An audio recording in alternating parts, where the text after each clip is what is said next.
Indian army के एक जवान जो एक जद्दोजहद कर रहे हैं अपने आइडेंटिटी को लेके। भाई जवानों का नाम आता है, फौज का नाम आता है तो हम गर्वित महसूस करते हैं कि मैडम के लिए ज्वेलरी वगैरह, पानी की बोतल वगैरह मैं अहमदाबाद से भुज भेजा करता था। जैसे मैंने पानी का खाली मना ही किया कि मुझे 4-5 दिन के बाद मालूम पड़ता है कि मुझे फौज से डिजिटर कर दिया गया, मतलब भगोड़ा, जो कि मैं ऑन ड्यूटी था। मैं एकदम शॉक हो गया। यस, मैं डिफेंस मिनिस्टर साहब के पास भी गया कोरोना के टाइम। जवान सुसाइड इसलिए करता है कि अधिकारी लोग डुप्लीकेट डॉक्यूमेंट बनाते हैं, टेम्परिंग करते हैं, पैसे का बड़े लेवल पे घोटाला करते हैं, जिसका मेरे पास एविडेंस है। सेना में हम अगर भर्ती हुए तो क्या हमारे जीने का अधिकार छीन लिया गया? ना हमको अच्छा खाना मिलता है, ना अच्छा कपड़ा मिलता है, ना अच्छा रहने को मिलता है। जितने भी फौजी हैं उनसे अपने घरेलू काम करा है, और जिसने मना किया उसको डिसमिस फ्रॉम सर्विस कर दिया, नहीं तो मार दिया गया। सेना में अगर आपको बोल दिया तो आपको करना पड़ेगा। मैंने एक ही चीज मना किया कि मैं पानी नहीं ला सकता, उसकी सजा मैं अभी भुगत रहा हूँ। मैं आपको एविडेंस दे सकता हूँ। अगर मैंने एविडेंस नहीं दिया तो मुझे फांसी पे चढ़ा देना। मेरा वाइफ का जेवर वगैरह गिरवी रख के मैं कोर्ट का केस लड़ रहा हूँ आज। जंतर मंतर आप लोगों के बीच मेरे दाहिने साइड में आप देख सकते हैं इंडियन आर्मी के एक जवान जो एक जद्दोजहद कर रहे हैं अपने आइडेंटिटी को लेके। मीडिया से आए तमाम पत्रकार बंधुओं को मेरा नमन। और गुजरात के भी मैं रिसेंट यात्रा में था, काफी सारी कवरेज हम लोगों ने की। वहां पे हमारे पास एक विषय आया था विवेक जी के बारे में, जो कि लांस नायक है इंडियन आर्मी में, जो मुझे बताया गया। और इनकी एक समस्या ऐसी थी जो कहीं ना कहीं हमें झकझोर देती है। भाई जवानों का नाम आता है, फौज का नाम आता है तो हम गर्वित महसूस करते हैं, लेकिन इनकी जो आप बीती है, आज उनके सीनियर भी साथ में आए हुए हैं। तो मैं चाहूंगा आप लोग जानिए कि एक साधारण व्यक्ति का जो संघर्ष है, वो आर्मी में जाके भी अगर संघर्ष कर रहा है तो ये संघर्ष का अंत क्या है, इसका समाधान क्या है, जिसके लिए हम लोग आपके बीच आए। जी बताइए आपके साथ क्या? मैं सर 31 मार्च 2008 को इंडियन आर्मी मैंने ज्वाइनिंग की थी, और मेरी फर्स्ट पोस्टिंग भुज में थी। उसके बाद सर मैंने लेह लद्दाख, आरआरबी, कई जगह मैंने सर्विसेज की है, और मेरे सर्विस के दौरान किसी तरह का मेरे ऊपर कोई अनडिसिप्लिन केसेस नहीं था। मैंने ईमानदारी के साथ अपने सेना के अंदर मैंने अपना काम किया। मैं अहमदाबाद मेरा जो रेसिडेंशियल है वो अहमदाबाद, मैं छुट्टी गया अहमदाबाद। उसके बाद जब मेरी छुट्टी ख़त्म हुई, छुट्टी ख़त्म होने के बाद मेरे यूनिट से मुझे मेरे सीओ का मैसेज आया कि कल से आप ऑन ड्यूटी अहमदाबाद में रहेंगे। तो on duty as a regiment register में मैं ऑन ड्यूटी था। मैं वहाँ पे अपने कमांडिंग ऑफिसर के पर्सनल काम भी होते थे, ऑडिट, और जो इन लोगों ने जो ऑब्जर्वेशन, जो गवर्नमेंट द्वारा जो फंड आता है उसमें जो रिवेन्यू होता है उसके ऑब्जर्वेशन सेटल कराने के लिए मुझे अहमदाबाद भेजा गया।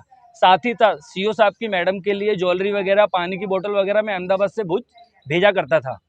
सडनली संडे को उनके ड्राइवर का फ़ोन आता है कि सीओ साहब के गेस्ट आए हुए हैं, पानी चाहिए। तो मैंने मना कर दिया कि सर आज संडे है, ये पॉसिबिलिटी नहीं है। और जैसे मैंने पानी का खाली मना ही किया कि मुझे 4-5 दिन के बाद मालूम पड़ता है कि मुझे फौज से डिजिटर कर दिया गया, मतलब भगोड़ा, जो कि मैं ऑन ड्यूटी था। मैं एकदम शॉक हो गया। मैंने यूनिट में मैंने फ़ोन किया कि सर ऐसा मेरे साथ क्यों हुआ? तो बोले आप, हमको जैसा ठीक लगा वो हमने किया। उसके बाद मैंने ब्रिगेडियर नेगी हो, हर जगह डिफेंस मिनिस्टर साहब, ऑल चैनल में मैंने कई बार गुहार लगाई। इस विषय में किसी तरह की कोई कोर्ट ऑफ इंक्वायरी बैठी नहीं गई। फिर मैंने आरटीआई डाला। आरटीआई में पूछा कि मुझे आपने कितने दिन छुट्टी कटा है, कितने दिन आपने मुझे टीडी पे रखा है। तो जब मैंने आरटीआई डाला तो इनके तरफ से मुझे जवाब मिला, दिस इन्फॉर्मेशन इज प्रोटेक्टेड, ये आपको इन्फॉर्मेशन हम दे नहीं सकते। मैंने कई बार 1 साल तक इनसे आरटीआई मांगा, लेकिन इन्होंने जवाब नहीं दिया। फाइनली जब मैंने सीआईसी में पिटीशन डाला तो सीआईसी से जब नोटिस आया, सेंट्रल इन्फॉर्मेशन कमीशन, तब इन लोगों ने तुरंत इन्फॉर्मेशन दिया 141 डेज, जो कि फौज के अंदर 90 दिन से ज़्यादा छुट्टी ऑथराइज नहीं है, और डॉक्यूमेंट के साथ टेम्परिंग हुआ। उसके बाद जो हमारा रिकॉर्ड ऑफिस होता है, जहाँ से हमारा पेमेंट डॉक्यूमेंटेशन होता है, वहाँ जब मैंने आरटीआई डाला तो उन्होंने बोला 81 डेज में 21 डेज एडवांस ऑफ एनुअली। उसके बाद रेजिमेंट से जब परेड रजिस्टर का मैंने इन्फॉर्मेशन मांगा तो उसमें मैं ऑन ड्यूटी। तो मेरे को बर्बाद करने के लिए इन्होंने डॉक्यूमेंट के साथ टेम्परिंग की। मैंने बराबर राजनाथ सिंह जी को बराबर में मिलने के लिए भी गया। आपने डिफेंस मिनिस्टर के साथ भी डिफेंस मिनिस्टर साहब, यस, मैं डिफेंस मिनिस्टर साहब के पास भी गया कोरोना के टाइम, लेकिन वहाँ पे भी मुझे मिलने नहीं दी गया। मैं आज तक कम से कम मैंने 2000 लेटर डाल दिए, लेकिन आज तक उस लेटर के ऊपर किसी तरह की कोई इंक्वायरी नहीं बैठी।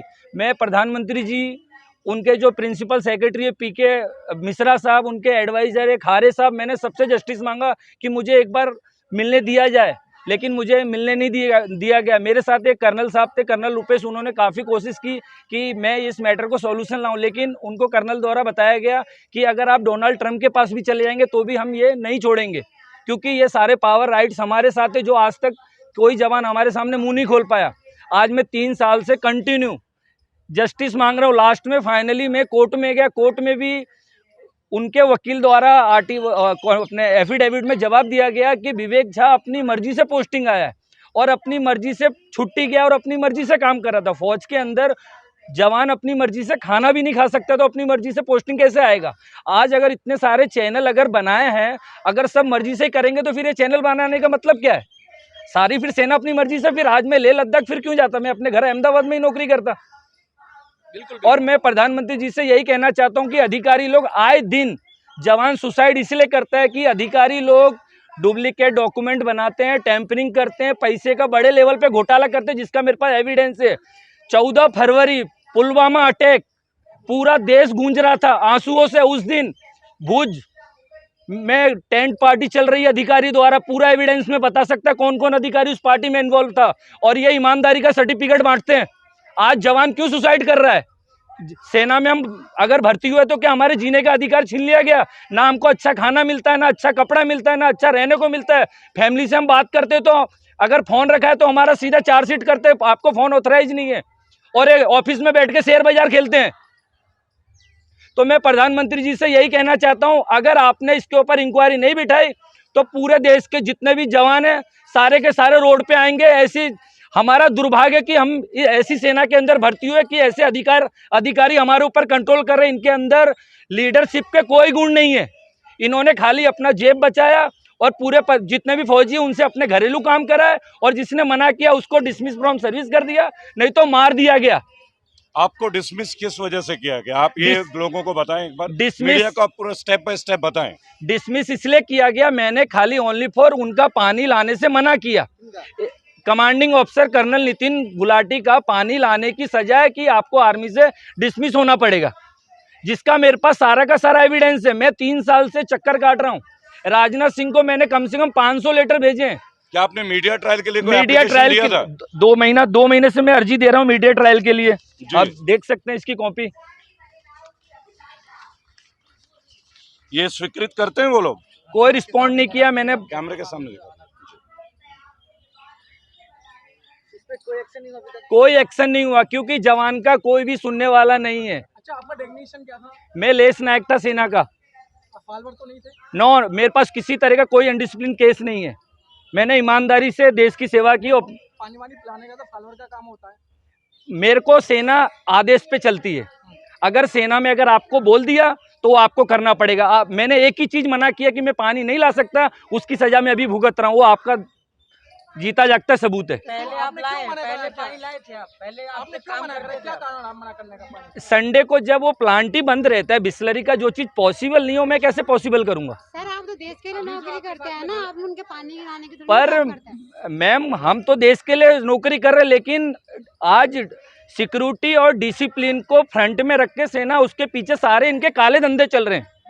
काले धंधे, हर तरह का रेवेन्यू हो रहा है। मैं आपको एविडेंस दे सकता हूं। अगर मैंने एविडेंस नहीं दिया तो मुझे फांसी पे चढ़ा देना। किस तरह का एविडेंस देंगे आप, बताइए। रेजिमेंट के अंदर कमांडिंग ऑफिसर द्वारा जवानों से दारू का व्यापार कराया जाता है, जेसीओ बनाने का पैसा लिया जाता है। देखिए, बहुत सख्त आरोप है जो आप लगा रहे हैं। मैं साबित करके बता दूंगा। रेजिमेंट में जो गवर्नमेंट फंडिंग करती है उसका भी बहुत बड़ा रेवेन्यू होता है, उसकी भी ऑब्जर्वेशन की। अभी क्या चाहते हैं सरकार से? अभी सरकार से ये चाहते हैं कि आपको जो ये आर्मी के जो मिनिस्ट्री ऑफ डिफेंस के द्वारा ये जो कन्वेंस लाके आपको जो बेवकूफ बना रहे हैं, इनके बातों में मत आइए। आज जवान देश का एक अपने मजबूत स्तंभ अपॉइंटमेंट है। को लेके क्या बोलेंगे? आप यहाँ अपने मुद्दे पे हैं कि आप ना तो डिसमिस्ड है ना ऑन ड्यूटी, आपका स्टेटस क्या है अभी? मैं वही तो कंफ्यूज हूँ कि मैं इतना जस्टिस मांग रहा हूँ, मेरे को कोई न्याय नहीं मिल रहा है। आपको सैलरी मिल रही है? मेरी 3 साल से सैलरी बंद है, और मैंने मेरा वाइफ का जेवर वगैरह गिरवी रख के मैं कोर्ट का केस लड़ रहा हूँ। आज आपने जितने आरोप लगाया गया, इस आरोप हो सकता है कि कई सारे जो बड़े अधिकारी होंगे वो आपको मारने का प्लान भी बनाया। अगर ये तो अक्सर हुआ है सेना के अंदर, कई जवान ऐसे मारे गए। आपके साथ जो व्यक्ति खड़े हैं उनका परिचय एक बार मैं चाहूंगा मीडिया से कराएं आप लोग, प्लीज।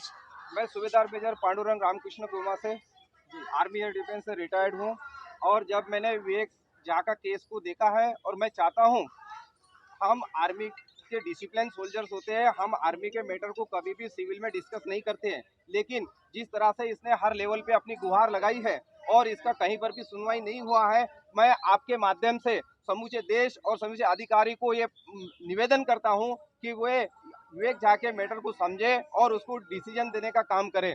और उसके जीवन में जो त्रुटि आई है, जिसके फैमिली ने जितना दुख झेला है और इंडिविजुअल ने तो दुख झेला है, इस कंडीशन में इंडिविजुअल चाहे तो अपने कई बार मेरे साथ उसने डिस्कस किया कि सर मैं अपने परिवार के साथ में अपना सारा जीवन समाप्त करना चाहता हूं। मैंने उससे कहा था बेटा जीवन समाप्त करना कायरता है, हम इंडियन आर्मी के डिसिप्लिन सोल्जर्स हैं, हम लड़ाई जानते हैं, हम बॉर्डर के उस पार भी लड़ेंगे और जरूरत पड़ी तो बॉर्डर के अंदर भी लड़ना जानते हैं। हम डिसीजन के लिए हर लेवल पे जाएंगे। मैं आदरणीय प्रधानमंत्री जी को आपके माध्यम से निवेदन करना चाहता हूं कि प्लीज इसमें दखल दे और एक जवान के परिवार और जवान को बचाने का कार्य करे। विवेक जी के केस में आपको क्या लगता है, वो निर्दोष है? आपने क्या केस स्टडी किया विवेक जी के मसले में? आपको क्या लगता है, क्या उनके साथ गलत हो रहा है? मेरा आर्मी का 31 साल 9 दिन का सर्विस है। इतने बड़े अनुभव के साथ मैं कह सकता हूं बड़े दावे से कि जो विवेक जी के साथ हुआ है वो कहीं ना कहीं 100% गलत है और इसको केवल समझने की देरी है। जो इनके साथ कोऑर्डिनेट करके बैठेगा वो डिटेल बाय डिटेल विवेक जी उसको समझाएंगे। जिस तरह मैंने इस केस को समझा है, मुझे ऐसा लगता है कि वो अपनी जगह पे कहीं पर भी गलत नहीं है और उन्होंने आज तक फौज के डिसिप्लिन को मेंटेन रखा है, कभी भी सिविल के सामने अपने पॉइंट को, अपनी व्यथा को डिस्कस नहीं किया है, लेकिन हर जगह उन्होंने अपना डिसीजन मांगा है। हर जो इंक्लूडिंग प्रधानमंत्री जी को इंटरव्यू मांगा है, राष्ट्रपति तक वो गया है। जब उनको कहीं भी किसी प्रकार की गुंजाइश नहीं मिली, वो आज बड़ी हिम्मत करके आपके माध्यम से जनता की अदालत में आया है और हम आपके माध्यम से समूचे देश सभी जनताओं को ये निवेदन करते हैं, हाथ जोड़ के विनती करते हैं कि प्लीज विवेक झा को न्याय देने में हमारा समर्थन करें। धन्यवाद।